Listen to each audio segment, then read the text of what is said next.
question relates to versification also, Yeah. to what you were saying earlier about the difficulties for the actors in the initial rehearsal process. Yeah. I was speaking yesterday to Sarah Topham. Oh, yeah. And The she two said it syllables. was very Yeah. difficult for her at the very beginning to adjust to the shortness of the lines Yeah. compared to the Shakespearean lines. But was that a typical problem for the actors? I think it was one of the many problems, because the lines are short, and they are also, because they, you know, Sarah's been playing Shakespeare for 5, 6, 7 years.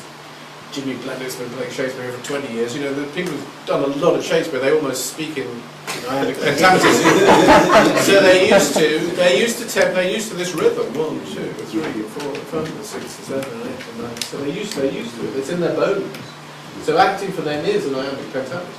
And the Lope's goes 1, 2, 3, 4, 5, 6, 7, 8, 1, 2, 3, and they have to think quicker, they have to move quicker. And I said to them all, I said, every scene will have a choreography, will have a physical choreography. Every significant decision you make, I'll do this, no, I'll do that, needs a physical correlative. That's why I say Lope's a choreographer.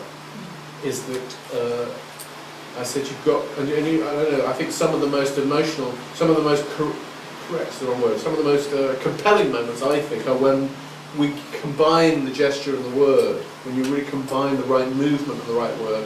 And I said, with Lope, you are dancers, and you find your steps in the text. And that's not Shakespeare. Shakespeare needs movement, but he doesn't demand elaborate movement in the way that Lope does, and intricate choreography. And so that's they're not used to searching the text for physical clues about multiple physical changes, and I said, you've got to learn this, otherwise it's going to be boring, because I'm going to be saying, no, on that line move there, on that line move there. You've got to learn this, you've got to feel this, otherwise I'll be choreographing you, and you've got to start choreographing yourselves. And some of them were slower than that. Sarah was very good at that because her training is in dance. She's a dancer. She's more, you know, she was a bunhead, she said. She said, but she is a very good dancer. Sarah's a very good dancer, so it came very naturally to her. And some people I think just have a physical rhythm comes more easily to some people than others, and the people it doesn't come easily to struggle with it. And the English actors, these Canadian actors, similar to the English actors in Stratford, they just sometimes will, and this is what Sarah said to me, she kept getting the lines wrong, and she kept putting too many words, and I said, what's wrong? She said, keep trying to make it 10 beats. Because they want that 10 beat to lean on. But and they're not used to thinking and feeling and moving as quickly. Because with Shakespeare it's different. It's a different rhythm. I think Shakespeare's rhythm, I mean, you can't generalise, but Shakespeare's rhythm and Lope's rhythm are different.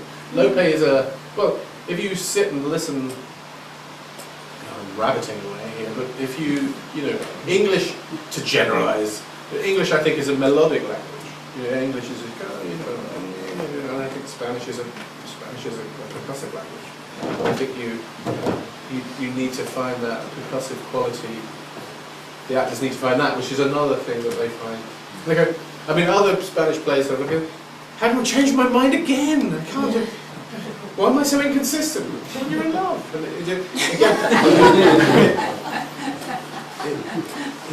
the audacity of Lope, I think, surprises people. The way he demands that they twist and turn. Please. Yeah, I saw the ones in Stratford, New England too. Oh, good. And except Pedro de Males, because we put that on sometimes. But I was yesterday, and I love the audience reaction in Stratford, New England. Yeah. The day when they separated. Oh, were you there on that day? The men and the women. Oh, that was a good day. The whole town was a party. Yeah. Everybody in the restaurants was talking great. to each other. It was great. Shall I just tell people what that was? Just in Lope's plays, as you all know very well, the separation of the audience, the male and female separation.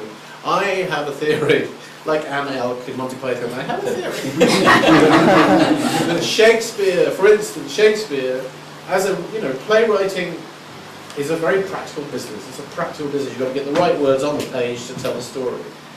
And one of the most practical things Shakespeare dealt with is the fact that he couldn't have girls. He couldn't have women playing women. So Lady Macbeth is terribly underwritten, Gertrude's terribly underwritten, Ophelia's terribly underwritten, and most of the best parts are when the girls pretend to be boys because they really are boys. And I think it was one of the great bugbears of Shakespeare's life a man who understood and loved women as much as Shakespeare obviously did. I think he was constantly frustrated by that personally, and I think that's why there's all this cross-gender. It's like, oh God, they're terrible women. They're better as boys because they are boys, you know. And I think with Lope, for me, you know, so the audience is split. Girls are there, boys are there. Okay, well let's use that. And I think if you look at that particular play, Pero del Tirano, which is one of his best plays. The audience interaction there was tremendous. If you look at all those wonderful sonnets, we all know that play is based on those 12 wonderful sonnets. It's usually a man saying, women, you know, you love them, they cheat on you, well, should I betray? Teodoro says at the end of Act 1, oh, but if I betray Marcella, no, I mustn't, oh, but fuck it, women always cheat on us. And I said, this has got to be something to do with this split. Because these sonnets, you can't address a sonnet to yourself. You've got to talk directly to the audience. You've got to. And I thought it's just so exciting that maybe all those sonnets are a kind of physical, there's a choreography there. A choreography about the audience. And so I think, you know, that's what playwrights do, that's what artists do. They use whatever you give them. You know, if you put a creative person in a room with 6 twigs, they'll make a little sculpture out of twigs. And they gave Lope a theatre which was split. It's not something he wanted, I don't suppose, but he used it. I think he used it. We did just to pick up, just so that people understand. You carry on with your question. In one performance in Stratford, or two performances, I think. One day, yeah. One day, yeah. We put the women in and the men separately, and we used, so the men would go, women, fuck.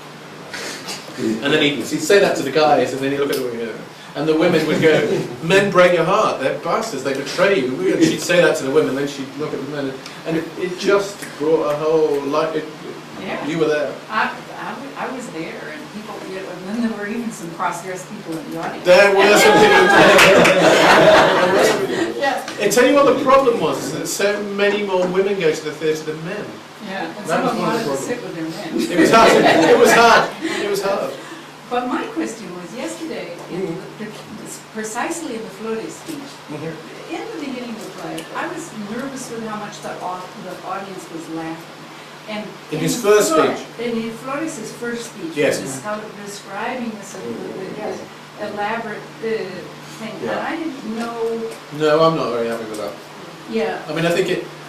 Maybe it was because the advanced billing says it's funny as well as, I don't know. Yeah. It's also how they play Shakespeare here. Yeah. They play Shakespeare for laughs. But I didn't feel that Flores was really playing it for laughs. No, but the audience comes with the But he was Oh, such the a- audience comes with a predisposition. Okay. Yeah, it's a delicate thing to be that passionate, but not burlesque it, not make it seem ridiculous. I think the peasants might think it's ridiculous. You know, I mean, I think it's strange and wonderful. Why would you have a costume with pearls and diamonds? I think to the peasants, it might be exotic and glamorous, but it doesn't always. I like it when they laugh in his second speech. I don't know if they did yesterday. They laugh in his second speech when he's reporting the battle. Yeah. And it's just full of lies. Some of it's true and some of it's lies. And there've been a couple of preview audiences when they've gone, yeah. They're really on the Fuente side, and they don't like Flores lying to the king and queen. I mean, this is Sarah will tell you this. Sarah was in a production of Dog in the Manger that we did. My favourite moments with Lope, when I feel like we're getting it right, is when things like this happen. You all know, I imagine Dog in the Manger, you know, Diana constantly seducing Teodoro and then dumping him, and Teodoro then dumping Marcella, you know, his girlfriend.